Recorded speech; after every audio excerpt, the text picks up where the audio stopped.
પવન વધારે ફૂંકાવાની શક્યતા રહે છે. ગુજરાતના ભાગોમાં લગભગ 40 કિલોમીટરથી દરિયા કિનારાના ભાગમાં 50 કિલોમીટર કે તેથી વધુ પવન ફૂંકાવાની શક્યતા રહે છે.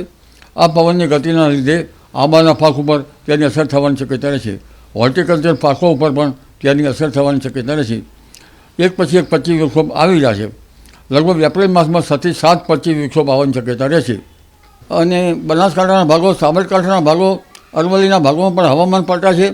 ક્યાંક વાદળો તો ક્યાંક વરસાદ થવાની શક્યતા રહે છે અને ક્યાંક છાંટા પડવાની શક્યતા રહે છે.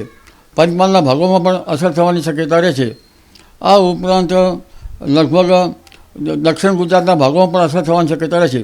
કારણ કે આ 25 વિક્ષોભની અસરો જેટ ધારાનો સપોર્ટ મળે તો સડસડાટ અરબી સમુદ્રના પવનો 25 વિક્ષોભ મર્જ થાય છે અને સડસડાટ પવનોની ગતિવિધિ રહે છે, જેના કારણે સૌરાષ્ટ્રના ભિન્ન ભિન્ન ભાગો અને ગુજરાતના ભાગોમાં વરસાદ થવાની શક્યતા રહે છે.